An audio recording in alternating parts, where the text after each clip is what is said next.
This is a partial list of people that were interviewed, and all very cooperative throughout. You know, sometimes we go into a district, and you know, we walk, get to somebody down here, and it's like nobody wants to talk.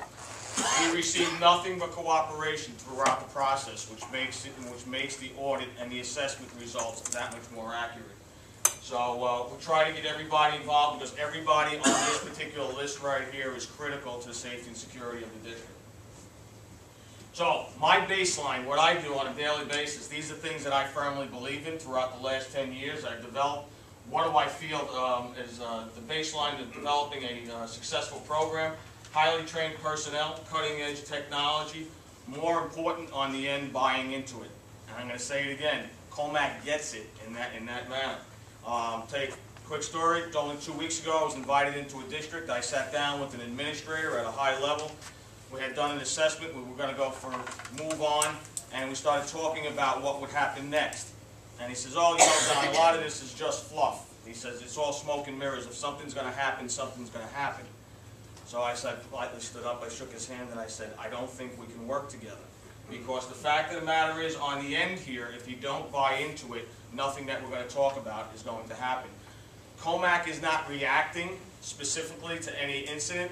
When I came in and I asked Laura Newman for details about the program, I didn't say, "Give me what you're doing now." I said, "Give me 3 years going back."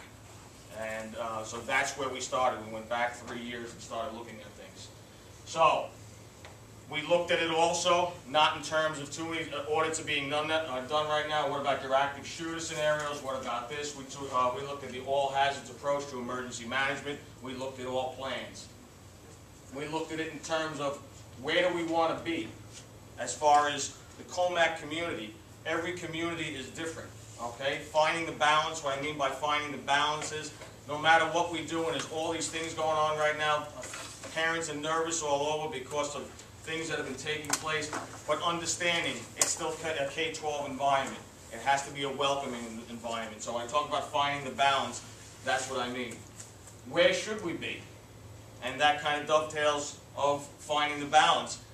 Industry standards. What is best practices? So when we talk about best practices, what is the industry doing, and how do we keep our kids safe and our staff safe?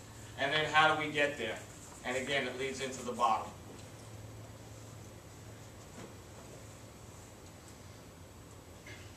Okay, we did interviews from the administrators, the security, custodial staff. We look at what are the district's priorities and how do we best maximize our resources. You're going to hear a recurring theme throughout the night, because I'm very cognizant, because I work with schools all day, all day long. Every day. I know about fiscal issues that are taking place, or how best to maximize our resources. This is a quick chart. I won't go in it line by line, but if you read it, you get an idea. There are throughout the assessment, these are pieces that I feel are critical. You know, what are our priorities? Obviously, up top, protect the students and protect the staff and the school community. Okay. One of our solutions that we had recommended, we looked at the redeployment of personnel. And the method that we talked about doing that is through incident analysis and not past practice. And that's something we've learned through the years. You've got a great program here. You've got great personnel. The problem is not problem, but as we go forward, we've got to be able to do more with what we have, or in fact, when the other shoe drops, be able to do more with less. Technology. We had a number of great meetings with Dino from IT, Rich, your architects, which I'll talk about in a little bit. Commack has embarked in the last 2 or 3 years upon a very, very aggressive technology initiative as it pertains to video surveillance. We honestly believe what you have in place, you can really leverage that and do a lot more. And there are recommendations to make that happen. And I think you're well on your way to doing that. And the fourth item down there is one of the things we recommended: integration and establishment of a centralized command center. And that is taking your resources, putting them in one place, which enables you to downsize, not by personnel, but coordinate and integrate your personnel and technology and actually maximize your resources. So we've talked about and bringing that to a location, a centralized location. We recommended somewhere in the area of your, the jewel of the district is your high school campus. and bringing it back over towards the high school somewhere. It does a number of things. Most of what you have right now as far as your resources are over on Burr. You bring them over to the high school, even when they're not being utilized, it's a deterrent. You get a bigger bang for your buck if they're all in one place. The video surveillance system that you have right now gives you the ability to monitor both on the mobile and standard command center. The integration establishment of it is pennies on pennies because you've done 98% of the work already. On the bottom, financial, as I said, I would mention, protecting assets and regarding district assets that fall to the bottom, we protect people first, assets second. But also in the financial aspect is what we make recommendations, budgetary considerations, and again, they had done a real nice job. I've said it a couple of times. The first meeting that I had here, the first day I came, I sent a couple of emails to Laura, things I said I'd be looking for. All the financials were in front of me. It gave us a baseline going forward and going back several years, so it helped us. So going on that, we recommend the development of a 1, 3, and 5-year security plan going forward. Too many districts these days, it's just unbelievable what we're seeing going around. You read in the paper, they're trying to come up with $500,000, $1 million, $2 million to get them up to where they should be or what industry standards are. Commack is there, and going forward, what you've just put in place as far as your video surveillance platform will be good for another 5 to 7, 8 years minimum. You're in solid shape in that respect. Long-term sustainability, okay, that's what it's all about, both on the personnel and the technology end. Okay, one of the other things that we spoke about, and I think you have this pretty well in place already, but again, to maximize the resources, we talked about clearly establishing a chain of command and centralizing the department. To some extent, a lot of this is already in place, and a lot of things that I'm going to talk about when these recommendations were made, the district, and I'll talk about it again, the district was very proactive in getting it done and already started to do some of this. But going down to the intel sharing, it sounds, for the K-12 environment, why is it so important? And that's to maximize. You're paying for personnel that are working at night. These guys are doing a good job. They're coming across things, but making sure that that information is funneling towards the day tour. In the school district, what happens at night impacts the day and vice versa. So making sure that information is being shared. Just really brief on the bottom, I gave as far as the working together in certain different aspects, your building level security during the day, your mobile patrols, how they should coordinate, and your special events. Commack is well on their way to doing a lot of this stuff. Okay. After hours security, obviously I guess I'm a little bit biased, active and retired law enforcement personnel, obviously a plus. But I say that because in many of the districts that we go into, and this is not the case, and God bless everybody, as far as in the security field, but where K-12 has gone and where we are now, Commack is way ahead of the curve. I can tell you virtually everybody I met as far as on the security end was very helpful, knowledgeable, and hopefully wanting to do more. I teach about 8 to 10 classes a month. I do another 4 lectures on top of that. Still, every month I go to about 2 or 3 classes for myself. I'm going to get into training in a little bit talk about training for the staff. Incident reporting, they are doing incident reporting both in the daytime and the nighttime. We gave some recommendations to help that along and maximize where those reports are going. And Rich has already been well on top of that. Quality of life issues. And I think this is one of the things we were contacted about, the broken windows theory, starting out with the little quality of life issues and addressing them. Every school district on Long Island, every school district across the country has a place where kids hang out, they drink beer, they do whatever. Sometimes it becomes acceptable in a district. It can't be. You've got to address them and make sure and move them along. So we've talked about that and how to make that happen. All locations should not be covered equally when an issue exists. This is just reinforcing what the guys and girls already know as far as insecurity, but the reinforcement helps. If you've got 10 locations you're covering, but you've got problems at 2 locations, the 2 locations obviously need more direction or more directed patrol than the other 8.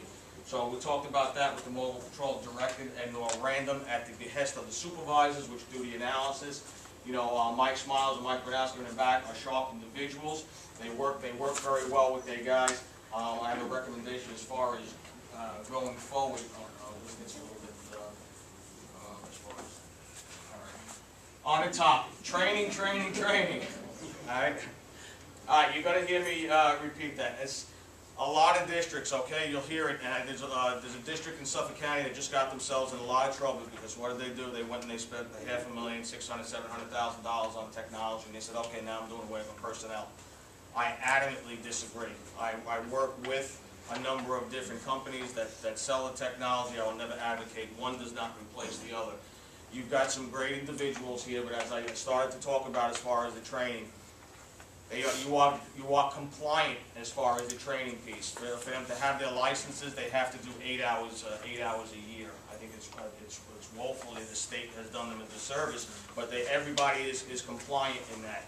But compliant to me means complacent. So I advocate for it. It's always hard finding that superintendent's conference days time. Training has to happen. As much experience as the guys and the girls have, 20, 30, 40 years of law enforcement, we need to do more training on the K-12. K-12 and what is germane to what we do on a daily basis and how to make that happen. Okay. Formalize the hiring process. You've heard that. I know I spoke to Laura about this. I spoke to Rich, Mike, and Mike. I think everybody that's been hired in the last couple of years has been either active or retired law enforcement. We recommend that the district formalize that. And just don't, just because you're retired law enforcement, that doesn't mean you're qualified. I've gone through hundreds and hundreds of applications. It takes me, I go through about 20 to get one because working in K-12 is a different kind of environment. Enhance the threat assessment process. You've got a threat assessment process in place, but enhancing it, that's where you detect and delay at the threat assessment process. We spoke to the building principals about that. At the high school, they were very proactive in that manner. We talked about sharing that intel with the threat assessment team. Can't say enough about making that happen, and everybody was receptive on that end. Just real briefly, locking the classroom doors. Listen, I speak very blunt, minimizing casualties, lock the classroom doors. Plans, accolades on your plans. Commack, we've done in the last couple of months, we've done numerous assessments, and without delving into deep detail, I can tell you virtually every administrator in the building knows what they have to do if they have to do it, and with all due respect to the superintendent, they know that they don't have to pick up the phone and ask his permission to get it done. All right, they'll get it done, and then they'll call and say, this is what we had to do. I can't tell you how disheartening that is to go to many districts, and I say, what do you do in this situation? I'm going to call the superintendent. Well, I'm going to call the assistant superintendent first, and then I'm going to call him. A school shooting is over in between 4 to 7 minutes. It's too late. So accolades, I couldn't say enough on that. They were all on board, and it was written into their plans, and they were all aware of it. I just recommended on that, simplify for me. I keep it simple. Just shrink them down and make them handy for your substitutes and people who, more and more. I know you have staff moving from building to building, so just make it a little bit more handy for them. Fiscal analysis, ongoing minimum monthly analysis by the security supervisors. Again, as we go forward, I know you're in budget time talking right now.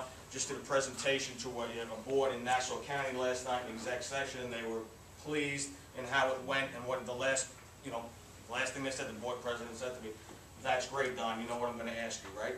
And I said, yes. And he says, see what you can do to trim it or look what we can do, getting the same results out of it. So rather than waiting for that moment to happen, it's an ongoing process. All right. Incident forms, I mentioned this before, and Rich has already been working on this, a program that was established by the Department of Justice. It's called School Cops. It's incident forms. It's a great program, and it does all of this. They're already doing the incident reports. If it's input into this program, the analysis is done instantaneous. This way, when there's a question about where the problem areas are, when the night guys come out, they can give it to them right away. All right, and that's the deployment of personnel. As it relates to sorry. So, as it relates to it, you're fired. I know not my strong point. All right, as it relates to analysis, the district-wide philosophy. What do I mean by that? And it's great. You got a lot of great administrators in every building, but it's become these are my guys, these are my people. These are the guys that work at a high school, the middle school, the elementary school. These are mine. I find it all over. as we go forward and talk about, integration, they have to be able to think about it as the district-wide security and give the supervisors more leeway to redeploy as needed. So we talked a little bit about that. Modernization of the department. We already talked about leveraging technology. You're well on your way to make that happen. I've made some recommendations up there regarding that. Video surveillance and access control. Your access control, again, cutting edge. What you're going to be able to do is integrate your access control. What I mean by that, the prox cards at the front doors. It was a nice move that the district made. The software that you've got, your video surveillance software enabled as you go forward to integrate that, so when you use your prox card, it'll show on the cameras as to who's actually coming in. We've recommended giving more ability to people that you're paying at the front desks to have the ability to view video live. You've got an outstanding system, and I'm going to leverage it. Let them look at it. Lobby vestibules, because we talked about this. For those of you who go and visit other schools, this is becoming the now. You've heard me say already about deter, detect, and delay. The vestibule is what I'm referring to. When you walk into a building, you're in a vestibule. You can go no further until you get allowed in. What happens right now, you get buzzed in the front door and you're into the building. If somebody has bad intentions, they're already in. More and more districts we work with are going in this manner, what it does, they're not bulletproof. Okay, what it does, it gives you probably a 30-second delay, and that enables you to get your plans in place. Vehicles, you have vehicles out there. We made some recommendations as far as how the vehicles are utilized to make it more cost effective, both regarding fuel and wear and tear on the car. When it's cold out, the heat's going. When it's warm out, the AC's running. There are different recommendations that were made regarding that. Fencing, aesthetically pleasing fencing, can be utilized in certain areas to funnel traffic or funnel visitors to the building, and give the security guards outside the opportunity to at least take a look. Because even at the high school, it's wide open up front. The security deployed at either end of the driveway. You're able to walk through the front. So aesthetically pleasing fencing to funnel them towards the security. Visitor management, I think the district has already talked about that, ready to go in this direction. And what it is it's swiping a driver's license, clearing it through the National Sex Offender Database, and that's usually the selling point. For me, I use it more towards the visitor management piece. You walk into a building now, you look at it, somebody signs their name on something, you have no idea what they wrote. It says DF whatever, and you have no idea. And then when it comes time to say, well, what's his name, you don't have that. The visitor management system gives them a clear view, picture of the driver's license, a photo ID. You actually know what time they come into the building. We just used it recently in another district on a case that the police were looking for somebody for something that was done on school grounds. They didn't have a picture of them. We were able to go into the database and pull up the photo of the guy who was wanted for wanting to shoot somebody. So, security booths, very good and bad about them.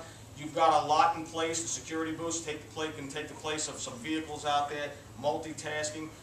We pull video, visitor management right to the security booths. We do away with the cars out front, which saves money in the long run. I think the district has already gone the way of, if you haven't heard, it's been in the paper, the Suffolk County Police Department Save Hotlines, the red phones, and the NIXL program, which instantaneous alerts coming out. I think the district's already involved in both of these programs, accolades on that end also. Basically the NIXL program, if there's a bank robbery up the block, these days you had to wait until somebody says, oh, I was going out to get coffee. That's how you found out that something was happening. So instantaneous notification and the save hotlines for active shooter scenarios. The district's already involved in those. As I said earlier, the district has been very proactive and right from the beginning. Rich has called me constantly when I made recommendations, Don, how do we implement it? A lot of things were already done. I would come back a week later. We talked about something for the cars, making them more noticeable. It was already done. Programs already been implemented. So again, accolades. I got to make mention of number 2 because the first day I came here and it was described to me that the district had established an internal security review committee. Outstanding, absolutely outstanding. Many districts shy away from that. Has to be an ongoing process. And then again, I say on the bottom, the process should remain fluid because as you're putting things in place, you're always going to want to tweak your plans. talk fast, went through a lot. Are there any questions from the board? I'll just say once again, I'm impressed. I've said that the couple of times we've met. Again, I can't say enough. It's nice. It's reassuring for what I do to be able to come to a district and report out that how serious it's taken here. So it's a good thing. There you go. I didn't set that up. Mr. Flynn, you did an excellent job. The Security Review Committee will be convening so that some of the recommendations and the information can be reviewed with that committee. And we will issue periodic reports to the board regarding the progress that we're making toward implementing some of the recommendations. Richie, Mike in the back, the guys have been doing a great job. Thank you very much for being here tonight. It is a large district, multiple buildings. It takes a lot of dedication and perseverance, and it's largely unseen. But certainly we recognize that without you folks being there, we would have other issues. So we want to thank you and all the men that are out there, because they're out there now in the dark and in the cold, and we know it's not an easy job. And we certainly appreciate that work, and we'll keep this process going and keep the board informed.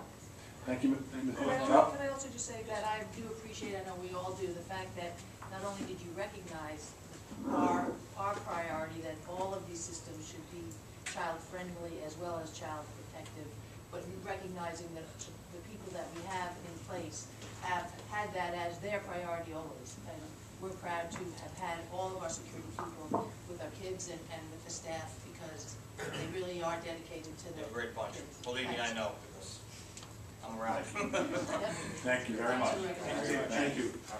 At this time, we're going to move forward with Mr. Schramm, who is going to conduct facilities highlights, if you will. And as the board may recall, what we've done at your request is separate the highlights from their budget presentation, which will occur at a future meeting to sort of help move the budget presentations along. So Mr. Schramm is going to conduct his sort of highlights review to find out how many toilets we have and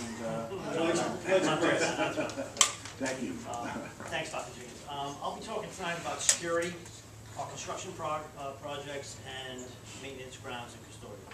I will say Don stole a lot of thunder from my security presentation, so a lot of this information is going to be repetitive. Our staffing this year, on any given day, we have 24 guards among the 8 buildings, all stationed within the buildings or on the grounds. We also have 2 district patrols that obviously patrol the district. Nights and weekends, our night patrols start at 4 in the afternoon and continue through 7 o'clock the next morning. We have a patrol or patrols, depending on the day, and then there's always a guard at the security base, which is back at facilities.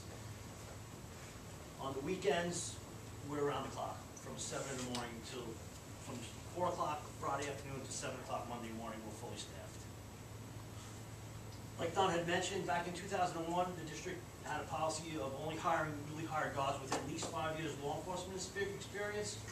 So over the last 13 years of hiring, 90% is probably a low guesstimate as to how many are retired law enforcement, with the 5-year enforcement, but most of them are retired with 20 years plus.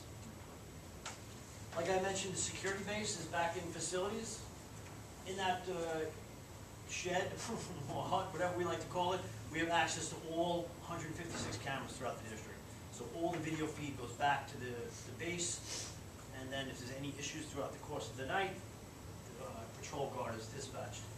We also service our own central station. We don't have a burglar alarm central station. All burglar alarm activity goes back to our security base, and we act upon that. We do get fire alarm notification back at the security base, but we are not the central station. We do go through Suffolk County Fire Rescue, who contacts the fire department. Some of these modifications we had in place prior to Don's recommendations, and some of them are a direct result from his recommendations, but we have done some redeployment of our weekend patrol to try to get some more guards on during the hot times when there seems to be more and more issues.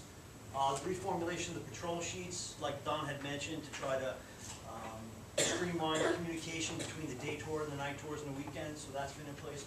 Security vehicle improvements. If you've seen any of our vehicles, most of them now have light bars. They've been equipped with handheld floodlights and handheld flashlights so the guards, you know, during the nighttime tours, they have a better chance of seeing what's going on out in the fields and whatnot. Improved district-wide communication. Right now, the security communication is basically radio to radio, and whatever that distance is. So the communication within the schools is fine, but for a guard on the north side to speak to a guard on the south side, it can't happen. So currently, we have a application in with the FCC to have a repeater installed on Sawmill. And once we have our licensing and we have the repeater installed, we'll be able to have communication throughout the whole district on our handheld radios. Is this like one of those old CB kind of systems, or? It's an antenna. Basically, it's going to be, you know, there's a piece of equipment inside the building, but there will be a mast on the gymnasium. You won't even be able to hardly even notice it from. And from Sawmill, it'll cover all Yeah, that here? you know, it will cover from north side to south side. Absolutely. No, I'm talking about I'm not worried about the Yeah. handheld, I'm talking about. Yeah, but it'll repeat off that tower and get over to the south side. Like Don had mentioned, the safe phones. Safe phones have been installed. We put 15 of them in throughout the district.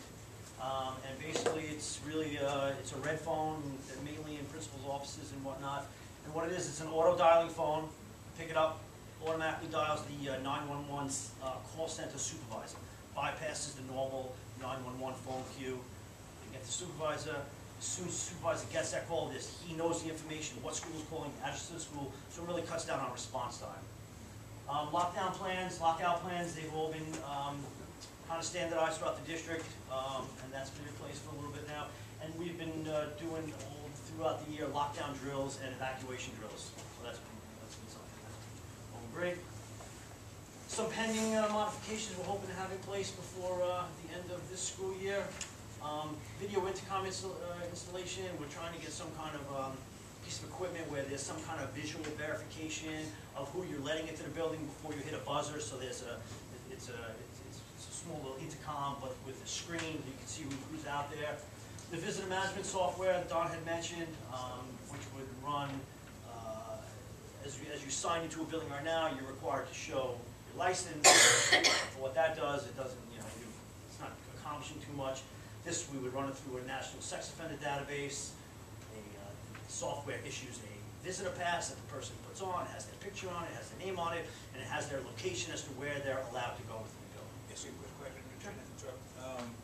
When you scan the purses, what happens if they don't have, let's say, Don Davis, they're not front the right to pick up that student? Well, that's good. All that pertinent information can be uploaded, and then people at that front desk will know, okay, this is, you know, this person's not allowed to have, to get this child, contact the building principal and whatnot. It kind of puts it all together, you know, the custody issues and whatnot. Okay, thank you.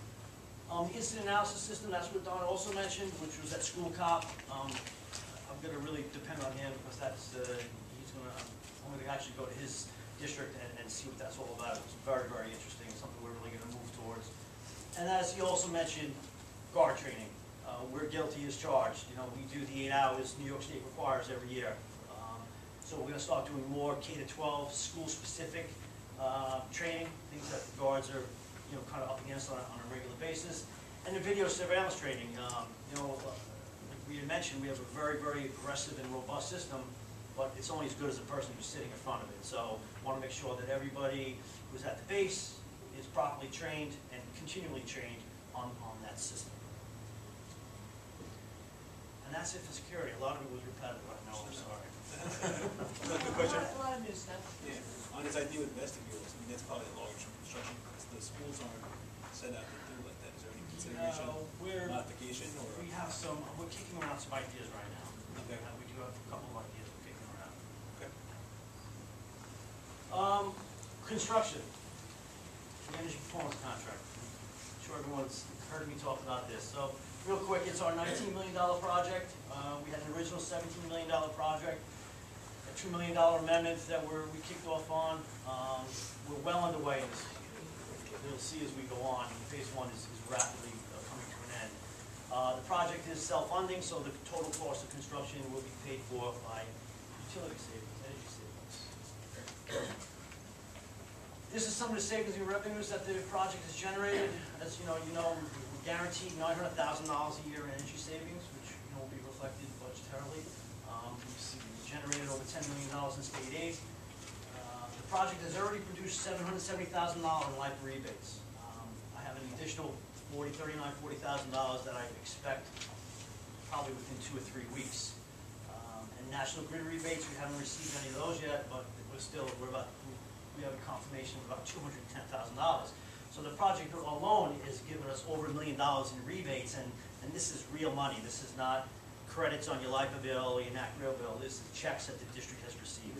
Now that it's no longer LIPA and it's whoever it is, Oh, does yeah. that change? I don't mean to criticize it. Does it change, or are the No, rebates still there? the rebates we got from LIPA were mainly before the first of the year, but the two that we're still waiting for, I've already got confirmation. Checks in the mail. Checks in the mail. So this was our phase one progress. As you'll see, as I get a little bit further, you'll see the progress that we're in. But the lighting upgrades was the driving force of the whole project for the most part. A lot of HVAC work. We did 7 boilers in 4 boiler rooms. Wood Park, Cedar Road, Saginaw Coast, Indian Hollow.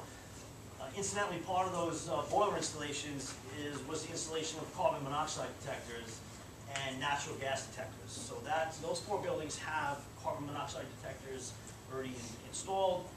We're going to move rapidly towards getting the other boiler rooms outfitted with the same type of equipment, as well as probably some kitchens and some labs to try to get that protection. So we'll be moving towards that very, very quickly. Domestic hot water heater, we did windows in 2 buildings, roofs, chiller replacements, cogen plant, a lot of well-needed projects, and for the most part, you'll see a lot of this is done already. This is phase 2. The main part of phase 2 is the roof replacement in Smith's Lane. That's the bulk of the project. My operating budget will be thankful evermore that this gets done, because I can't tell you how much money we spent chasing leaks in Smith's Lane. The roof has long outlived its usefulness. And then the rest of So is the building. Oh, boy. Move on. And then other things that are attached to the project, some more insulation, VFDs, if anybody's interested, I'll talk to you after the meeting what a VFD is, and whatnot.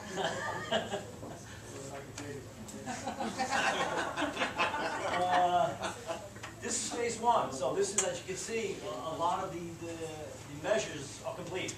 Even the ones that aren't complete, they're probably further along than 90% and 95%. So for the most part, the project is rapidly approaching substantial completion. The compressor replacements is the biggest to go, but that's going to move along very, very quickly. So I would suspect within a month or 2 we should be into substantial completion. Some future construction we have for the rest of the school year. Obviously, we close out phase 1. We're going to kick off phase 2. Even though the roof won't be able to be done until July, August, we should be able to get some of the other projects underway.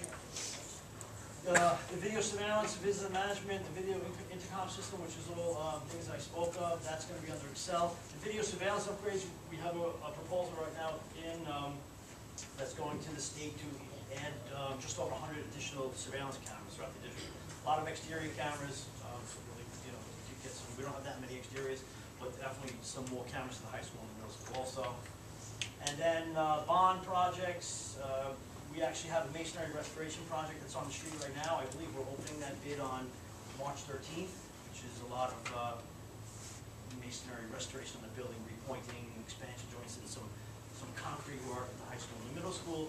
And then also replacement of the oil tank at Wood Park. That's our last single wall oil tank. So that would be good to get that thing replaced with a more updated tank. And that's actually submitted to the state right now. We don't have a building permit yet on that. And finally, maintenance, custodial, and grounds. Our staffing, myself, Mr. Marzo in the corner. We have 11 mechanics, 10 groundsmen, driver, messenger, storekeeper, and 61 custodians throughout our 13 buildings that we staff as custodians.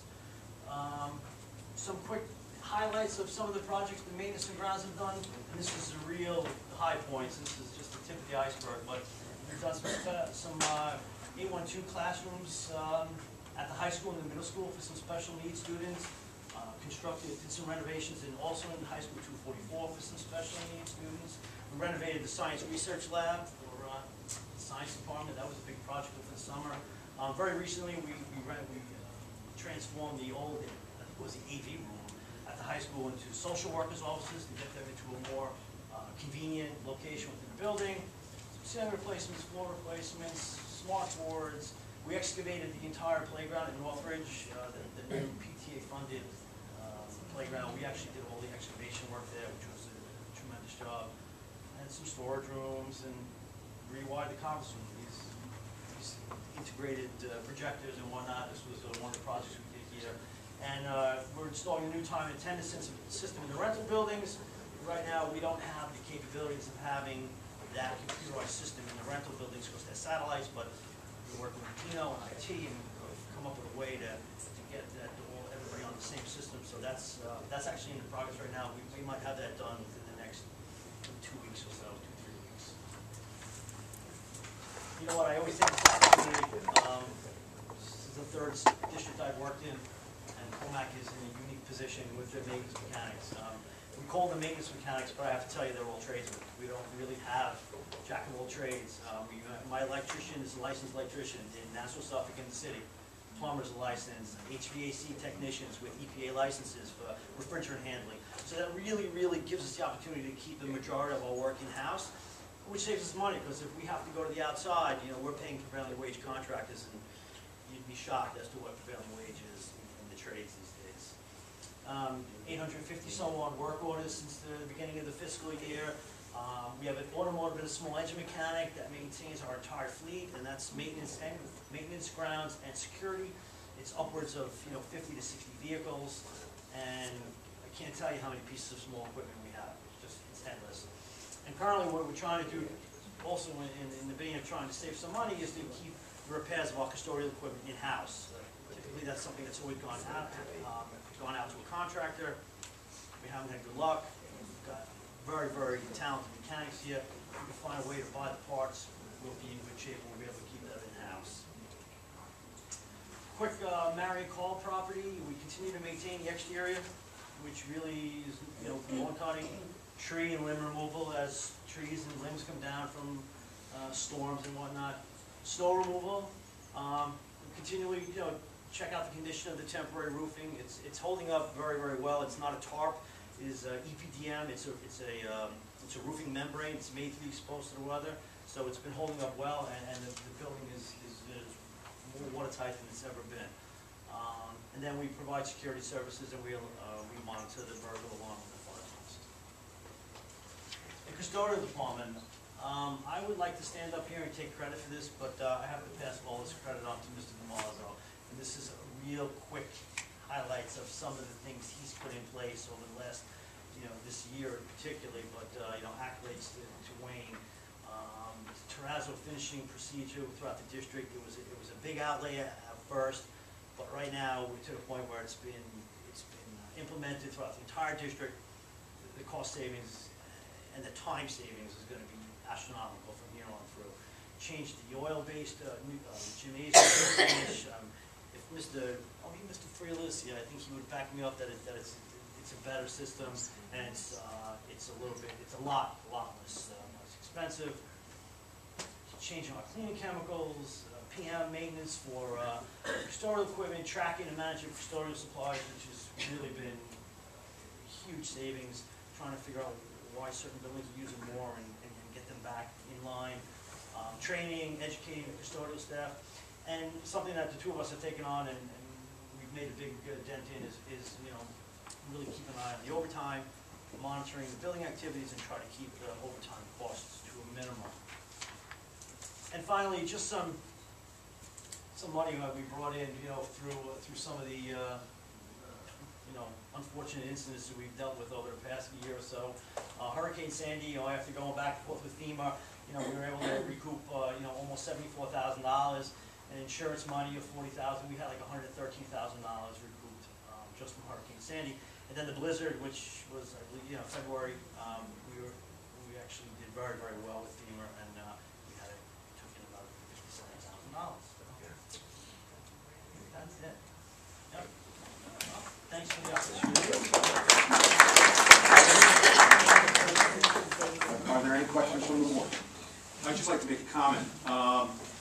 things the board is required to do at the beginning of the school year is do a walkthrough on the buildings, and I can't tell you, I may have said it back in September, but how impressed I was with all of the buildings, how spick and span and clean they look.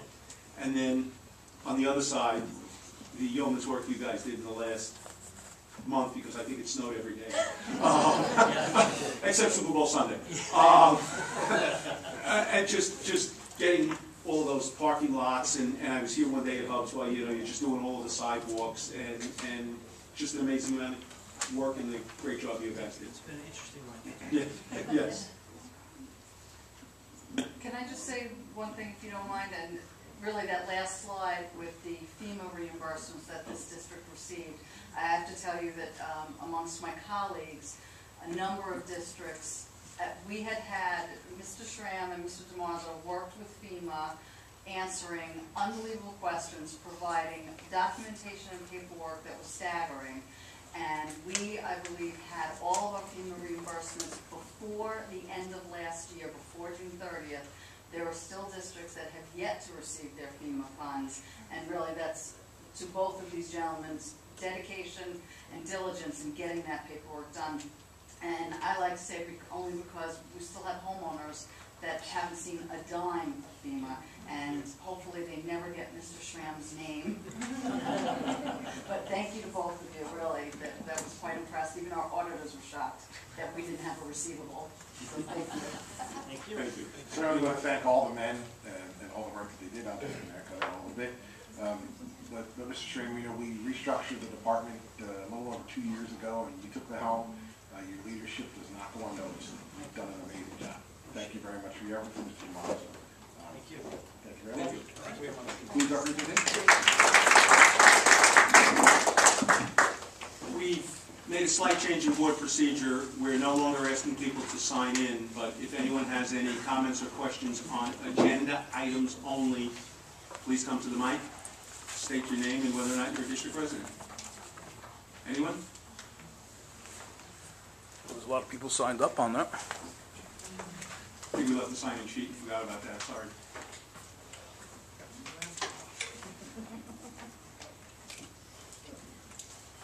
We can hear you, it's okay. I got a big mouth, right? I guess you're going to be talking about this veterans exemption? We already did that. Oh, you did it already? Yeah. All right, so I guess I'll... You can ask questions later if you want on that. Okay. Okay, that's it, anyone else? No? Okay. Let's wait 1 minute for Mrs. Goober. How's that? You know what? Let's take a 2-minute recess, and then we'll come back. Without Bruno Mars. Can I get a motion to approve the minutes of the January 23rd, 2014 Board of Ed meeting? Motion made by Mr. Templini, second by Mrs. Goober. Discussion, all in favor? Passed unanimously. Can I get a motion to approve all of the personnel items? Motion made by Mrs. Masiello, seconded by Mr. Hartman. Discussion? Okay, I will. Okay, we have Mrs. Arenaldo, Ms. Dioria, Ms. Hoheb, Ms. Lisa, and Mrs. Schechter, all of whom are retiring and will be missed because they've done so many wonderful, successful working with our children over many years. As well, we have the tenure of Ms. Bonelli and a teacher assistant, Ms. Licht. Is that what you say? Light.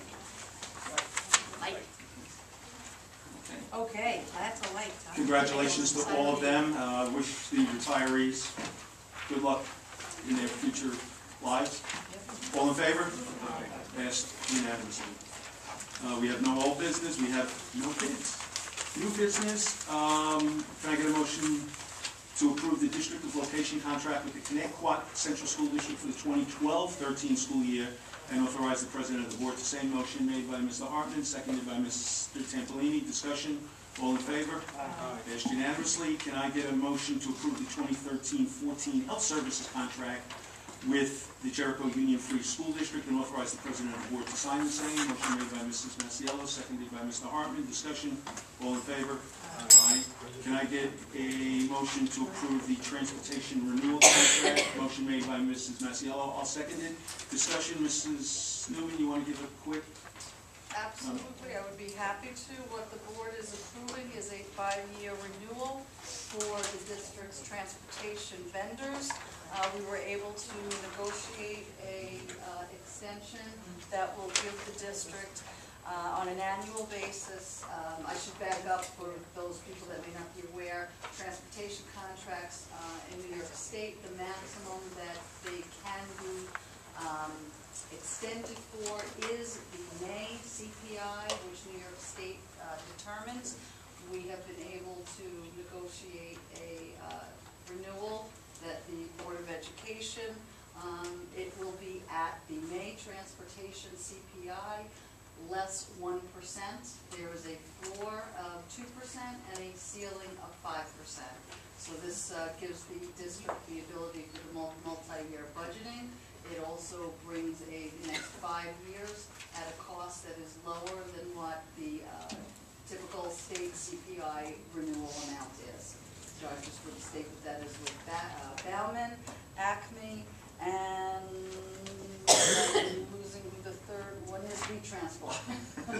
Those are the 3 vendors, so we appreciate all the work that they did to ensure our security. Thank you. All in favor? Passed unanimously. Can I get a motion to approve the following donations?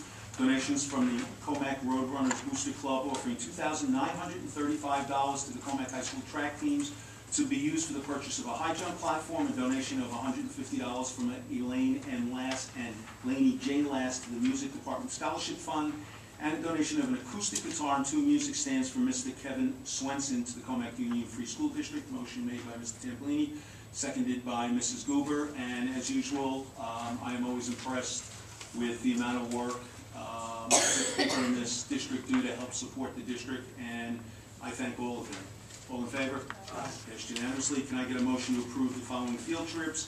May 29th, 2014, from the high school to the 9/11 Memorial Park, and middle school grade 8 to the Grand Hyatt in Washington, D.C., May 16th and 17th. Motion made by Mr. Hartman, seconded by Mrs. Masiello. Discussion. As usual, if something happens, the superintendent does have the right to cancel those trips. Can I get a motion to... Oh, I'm sorry, all in favor? Thank you. I'm sorry.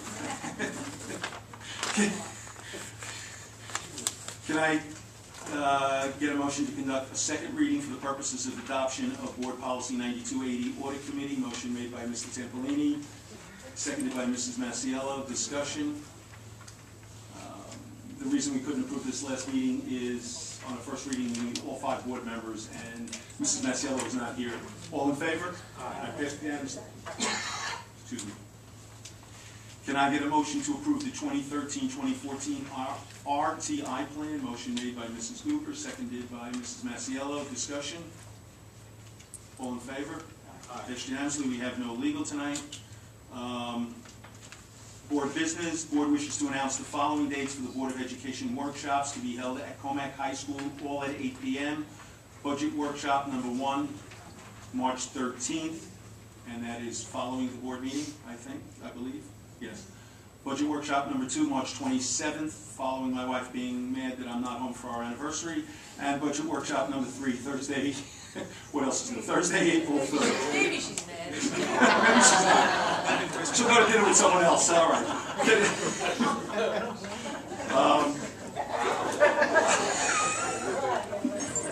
I know, and of course, this is being taped, and she'll hear that on YouTube. Thank you, Dan. The Board of Education, all in favor? Slight change to this, I will read it. Oh, no, not this one. Can I get a motion for the Board of Education to hold a special meeting on Wednesday, March 5th at 6:30 p.m. here at Hubbs? It is anticipated that the board will make a motion for the purpose of adjourning into exec session at that time, and it is anticipated that no public business will be conducted at this meeting. Motion made by Mrs. Masiello, seconded by Mr. Tampolini. All in favor? Aye. Can I get a motion that the district, Commack Union Free School District, shall hold a regular meeting on Thursday, March 13th, 2014 at 6 p.m. at Commack High School, Scholar Lane, Commack. It is anticipated that the board will make a motion for the purpose of adjourning into exec session, and at 8 p.m.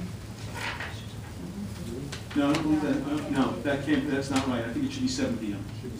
at 7 p.m. we will adjourn, we will reconvene in public, correct? Because we're having a, 7 p.m. 7 p.m. is public because at 7 p.m. for the purpose of holding its regular board meeting. I'll make the motion, seconded by Mr. Hartman. Discussion? All in favor? Aye. Right? Yeah, okay. Can I get a motion that the Board of Commack Union Free School District shall hold a special meeting on March 27th at 7 p.m. at Commack High School? It is anticipated that the Board of Education will make a motion for the purpose of adjourning into exec session, and at 8 p.m. the board will reconvene in public for the purpose of conducting a budget workshop. Motion made by Mr. Tampolini, seconded by Mrs. Cooper. Discussion? All in favor? Aye. Okay. Mr. Tampolini, would you like to discuss the videotaping? It's not on the agenda. Yes, I want to bring up a discussion what the intent of the board is going to be with respect to videotaping these meetings for the public to view on the website. As you know, I've been a proponent of that, and I believe it would be in the best interest of the community, to those who can't make these meetings, to be able to access that online if they so desire. And so I would request that we discuss that and perhaps hold a vote for the authorize. I totally agree that we have to have a vote and put this issue to rest. It has dragged on way too long. Well, having not been here, was this not addressed as far as the survey and what were the results of the survey? Because I really haven't been part of any discussion. Well, there was a survey of parents and guardians, and 78% said they would like to see the presentations that we just had. There was not a large majority of people who said they wanted to see the entire business part of the meeting. And I think there are different options as to how we can go about taping it, but I think we have to go through the first part. And my question for Dr. James is, there is a cost involved no matter which one of those two options we go. If I understand correctly, you have already frozen the budgets of all of the staff members, of all of the staffs and all the programs except for emergency extreme conditions. Yes, Okay. as is our practice. Okay. My feeling is, no matter which one of those options, I cannot vote for spending one penny of district funds for the videotaping of meetings. If parents want to come to the board meeting, you know, it's the same 10, 15 people, whatever you are, the majority of you are here. People have an obligation that if they want to participate in the government, to come to the meeting. I've been coming to meetings for 25 years. You can get here. That's my feeling, and I cannot vote for spending any money on videotaping these meetings. I hate to do this, but if you four can get an agreement on something you want to do, go right ahead, but I'm not even going to bother to participate in the discussion because I think it's a waste of district funds that could be better used for the education of our students.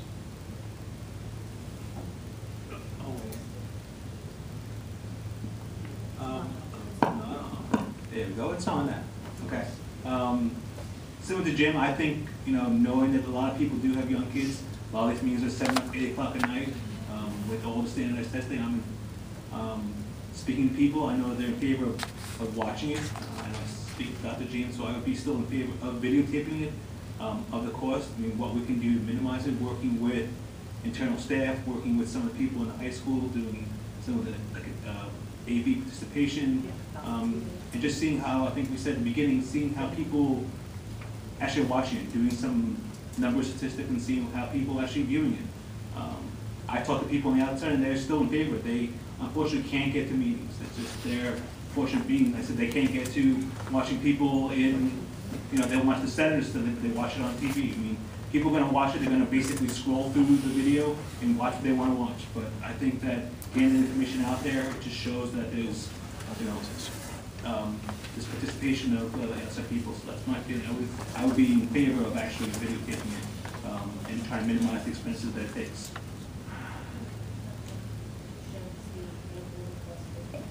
Can't hear you. I'm sorry, what are the costs approximately to Sure. So depending upon board's determination about whether they would do a full meeting or the 1 hour or so of the presentations. The survey actually has two questions.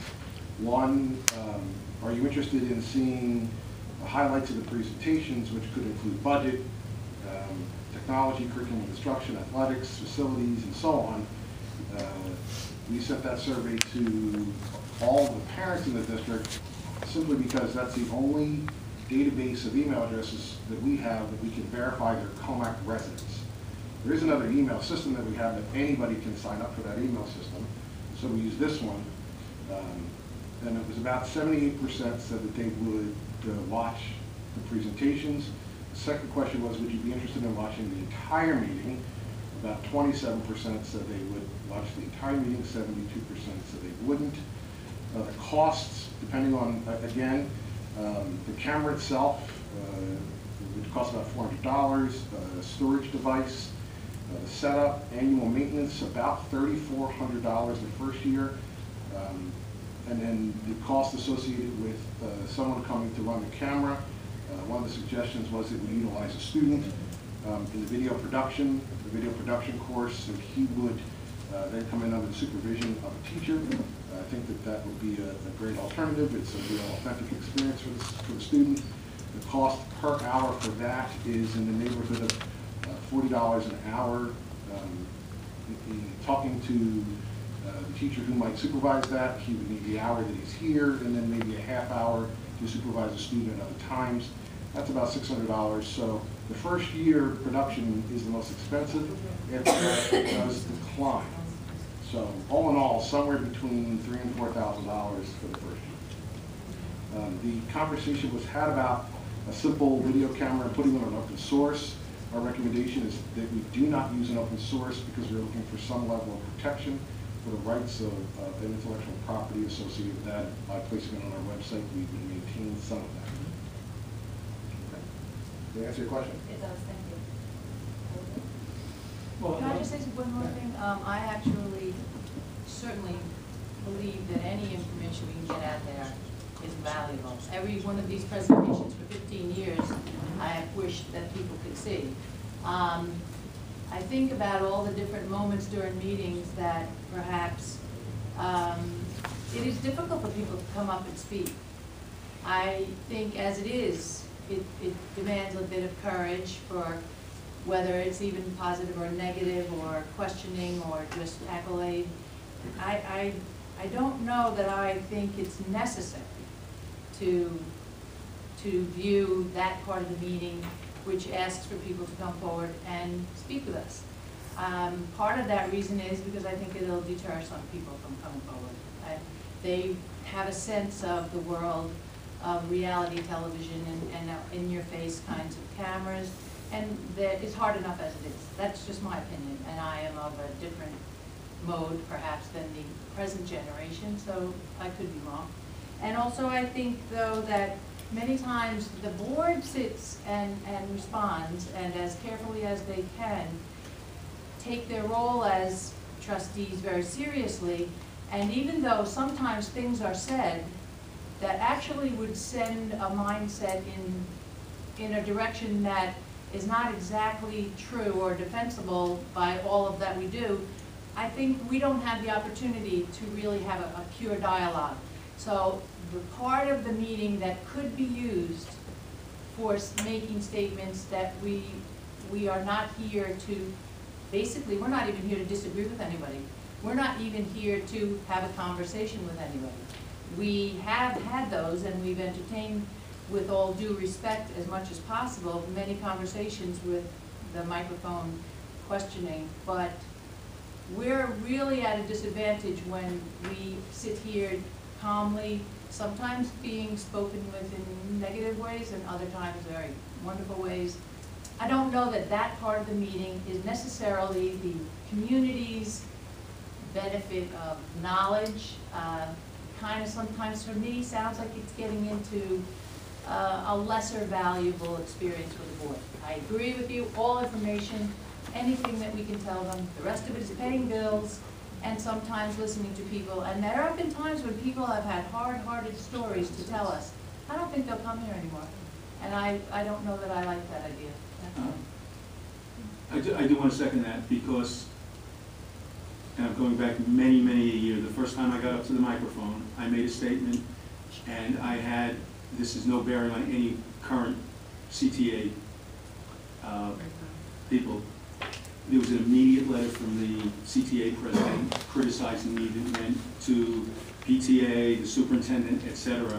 And I don't think people would want that up on the internet. So I think that if you do approve it, you have to think about not taping the public comments, questions. Well, if I can respond to that, let me just say this.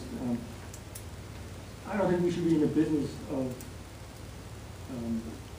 determining what should be presented to the public. The public has a right to see everything. If they choose to fast forward and see only a portion of the meeting, that's fine. But we shouldn't be engaging in any of that. I think the public has the right to full access. We should be giving full transparency to the public. And as far as the cost is concerned, I mean, one of the things I suggested, and it hasn't been discussed, was whether or not store-bought media, being that they are here on a daily basis, a regular basis at each meeting, perhaps they would be able to do that for an additional fee that would avoid having to get a teacher involved and additional expense. Made more sense to do that because she's here anyway, or somebody representing her when she's here. But I don't think the cost is prohibitive. I think for the few $1,000s initial cost, if it's that, and I have some questions whether that's even accurate, I think the transparency and credibility we're going to get from the public by giving them an opportunity to do these meetings and see their public elected officials at work, and the questions that maybe some of their community members ask are answered.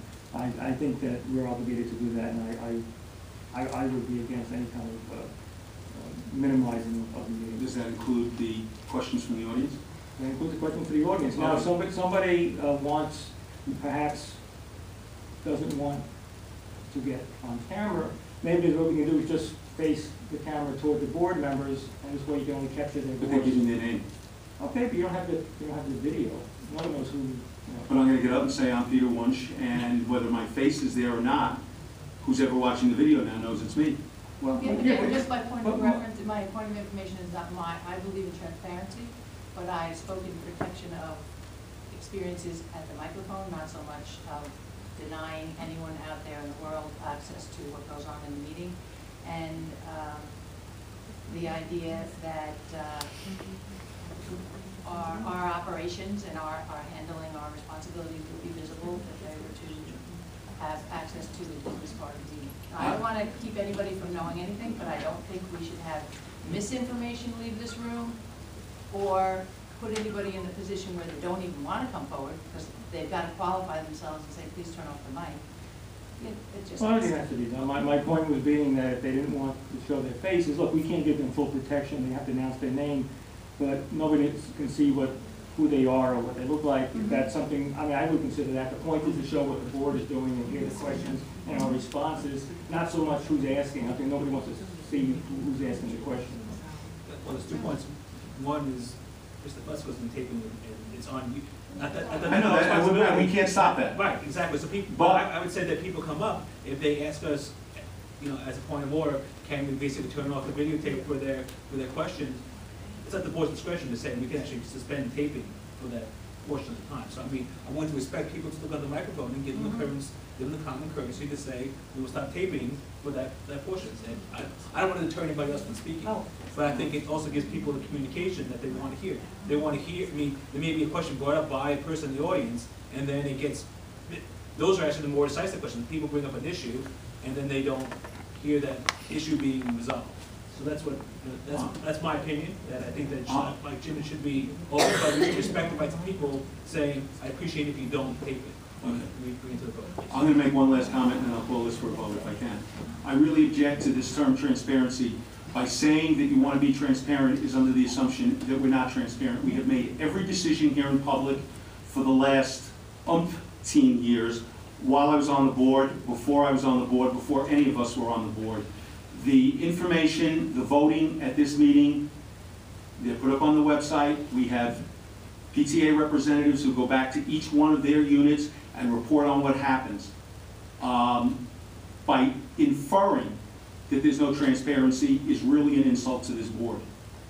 Well, let me just answer that. First of all, I wasn't referring to anything. I'm just saying we can have. No, you said we're not transparent. We can have more transparency. So there's nothing wrong with that. It doesn't mean that I'm saying that you weren't transparent before, but if there's things that come up that increase the transparency, we should be all for it. That's my perspective. You don't have to agree with it. Okay, you're fine. Somebody make a motion because I have no idea what you guys want to do. Well, now, are you voting? I'm voting no, so go ahead, you make your motion. I don't know, well, I'm voting no on whatever you guys put Yeah, up, President, so you, so we'll. but I don't know what the motion is. Do you, there appear to be two, someone want to make a motion? I'll make the motion. Go ahead.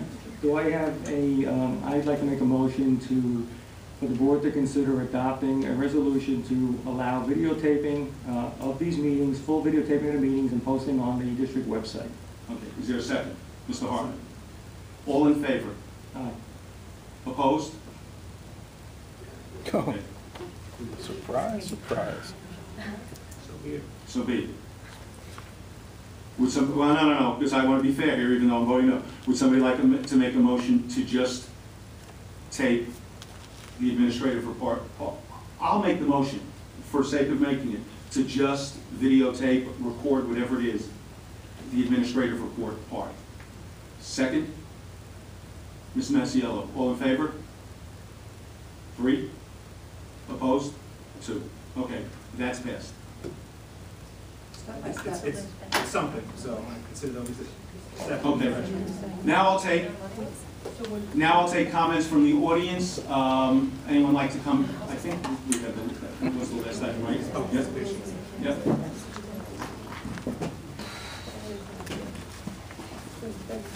Hi guys, Teresa Burke. Just to clarify just what happened. Basically the $4,000 that you guys were saying is going to cost us a videotape, was that just approved by the vote that we just saw? Yes. Okay, you got that? The public participation, no, just the presentation. Okay, this is what I'm going to suggest then. The administrative report. This is what I'm going to suggest then, to make it fair. Hold on, Okay, Teresa, I no, it's okay, you're my. No, wait. I'm just gonna say- I just want to say one thing now, and not because it has anything to do with what's just happening here, because we need to do this when we get to the budget. There really should be no conversation between Teresa and Jackie back and forth. I know that, but no, just to us, please, only. I'm Only trying. because I don't want budgets to get carried away again. Okay, no, that's fine, because now I'm just gonna make one comment regarding this. Who's going to be the person to justify what is included as part of presentation and what isn't? To me, your entire meeting prior to us getting up here and speaking is part of the meeting, it's important.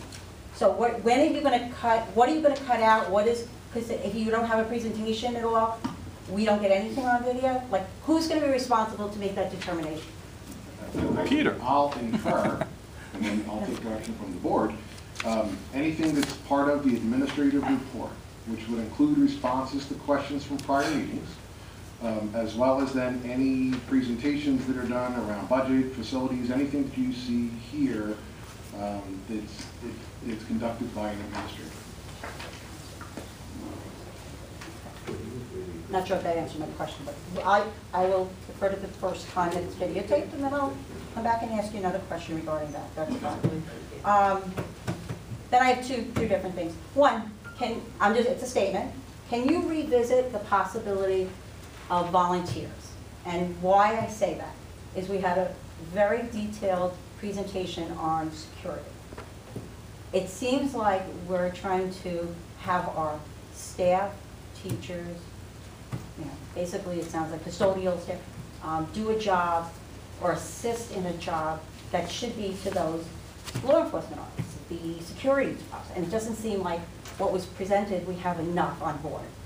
Personally, we have like 40, I think it was like 40 security personnel. 28. Is that, how many? 28. 28 security personnel? I'm sorry, I gotta look at it. 28, I forgot the number, but it just didn't seem like there was enough to cover everything they're suggesting us to do. It could be my mistake, but just. I'm not sure I understand you. Are you Oh, saying that we have teachers involved, but obviously if No, no, an no. incident happens, the teacher has to know who Absolutely, to call. absolutely. But I'm saying for the after-school activities, the sporting events, those kind of things.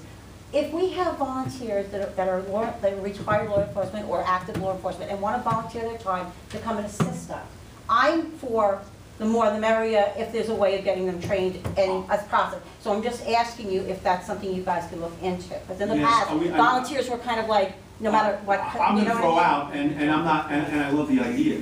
I'm not sure we can do that with some of the existing union contracts. But we'll come back. Okay, I appreciate that, because as I said, I'm married to a retired police officer, and my gosh, you know, the first one to help him volunteer Okay. at an event that would be. Yeah, no, good. And if he had to go through training, I'm sure a lot of them would even pay for their own training because it's something so important on it. Okay, and then the last thing is totally different from what we spoke of, but I want something to look into. Regarding the transportation. Issues that have come up when it's snow days or after snow days and there's delays or just the fact that the inclement weather is in the morning. I had another incident where my son would be out there for 42 minutes. I did the protocol. I called transportation. I didn't get an answer. I called the bus company. I was told, oh yeah, somebody called in sick last minute. I said, does the school know? No. I said, are you going to call the school or am I going to call the school, let them know? Could there be maybe one of those telephone connect eds, if they're going to be more than 20 minutes late, that the parents, that the kid is standing out there? My son waited the time, and instead of me getting into the car with every other person, he had 4 people on his bus. So by the time the bus got to my stop, there were 4 children. So that means every other parent in that bus either kept the kid home or drove them, which increased all of that traffic up to school on a day that's, so it's just a thought, if someone could go back and look into that, possibly just a phone call to those parents that are affected by that, so we know, 1, they're aware of it, and 2, we don't have to get into the car and drive them, or let's be safe. So just a note out there, just going for it. Okay, And thank my you. time's up, so I'm out here. Anyone else? I'll take a shot. 1 second, though, because you're probably gonna want more than 5 minutes. I'm willing to waive the 5-minute rule tonight on one condition. I want you to go last. Does anyone else have anything besides Mr. Fusco? Okay, go ahead. I don't think I'll be more than 5 minutes. but, Okay. I was late to the meeting, and since there's no videotaping, I missed a couple of the beginning presentations. I missed the one on the veterans exemption. What exactly is? Can you just recap quickly? I mean, don't We are, the resolution, you have the resolution, by the way? Okay, we have granted a veterans exemption to 5 different classes of people who serve in the military during certain times of war. That's the short version. But don't they already get a veterans exemption from the town? Not yet, they get the town and the county. This is new for school districts. The law was passed in December of this past year, right? So when I go online and I see the veterans exemption of whatever it is, $2,000 for a house, that's not including school taxes? No. No, not until next tax year. Okay, but, now I have a question for you, actually, because after the... No, I'm not a veteran. Put Mrs., do you see that for an individual, or do you see that for the whole town? Because I was trying to gather some information. If you go on to, for instance, the Town of Huntington website, Yeah. and you type in an address, and you're gonna have to know who's a veteran to get specific dollar amounts. But if you go to the Town of Huntington website, you go to the tax rolls for a house, you'll see their exemptions. You'll see the STAR exemption, you'll see the veterans exemption, and what have you. So if I put it, the guy across the street from me, who's a World War II vet, if I put in his address, I can now find, The amount, obviously I have to do the whole you'll thing. see the amount of his tax exemption. Okay. That's if he applied for the veterans exemption. Right, I know, that's the other, okay. So do you have, Just on that point, so now with what we passed today, so now it's implemented. Dan goes on and he's looking for, where, will there be a second, do you know, will there be a second one that breaks out that it's our exemption? Did you see the exemption or just the reduced value in the, you know what, why don't we ask you this separately? Yeah, let's, you'll see the amount of the tax in other words, exemption. my house is valued at $4,000, but if I had veterans exemption for the county, it would be 2? You looked on yours? You saw, Well, you saw I your have- star, you, huh? I mean, if I had a veterans. You saw your star exemption? Right. It'll be the same thing as a line under the Oh, veterans yeah, okay, exemption. all right. And then you- Okay, okay. So have you guys done the calculations of what that, We have an approximate number that will be, it'll be between $16 and $17 per person for the average homeowner in the district. and Based on the an number. aggregate amount total, what is that gonna be? $1 million? 50,000? How about Mrs. Newman shares her presentation with you at that Okay, point? and that all right, so that was was- on there? Okay, very good. It's all in there. And that's something you said other districts do. So if I understand what just Wait, I transpired, think Mrs. Newman has the number. No? Okay. Well, no, I was just going to say that the presentation will will be be on online? our website. Okay, Yeah. very good. About the videotaping, and thank you, Jim, for bringing it up and pushing the issue.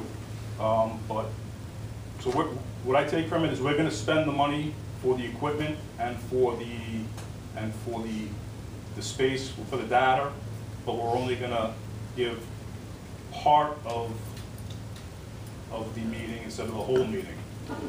Some of the numbers will be recalculated because of the amount of time necessary to videotape and the amount of storage and so on.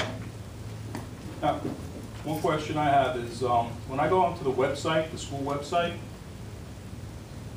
you can actually see Board of Education videos. And it's always the party, we have a Board of Education party video and this party video. Why? What part? I haven't been invited to a party. We don't have the Board of Appreciation Night party? You had This a, would be a board meeting. that was a board, and that wasn't a, was that a video? Okay, it wasn't a party with party hats, but it's an appreciation night with cakes and stuff. No, that was the students' performances for Board of Education Appreciation. So we have the capacity in place already, so I don't understand the additional cost, and then I'm just, just throwing it out there because we already have the capacity, it's all set up, so it sounds like we have the camera, we have On this, the Mr. space. Fusco, on this one, the reason we called the vote tonight was the issue's done. We're not discussing it. Next. Okay, very good. I think the last question I have, we'll go back to the farm. I subscribe to the online legal think e-courts, and I got a notification today that there was an extension put in for a response by the defendant, which I assume is us. And I wanted to know if we had any. There's been a third. Okay, I'll let you answer that because I want to screw this up. The return date was adjourned for 30 days at the request of the heirs. So the heirs requested an additional 30 days to respond? Correct. Aren't we up to about 90 or 120 days at this point? I don't have the exact number. I believe the motion was made in December, so I haven't done it. You filed the motion in December. Correct. And now we got another 30-day extension. Is that typical? I mean, from my understanding of the law, it's not a typical scenario to do something like that. No, it's very typical. Okay. All right, that's the only questions I have for tonight. Thank you. Can I get a motion to adjourn? Motion made by Mr. Tampolini, seconded by Mrs. Masiello. All in favor? Aye.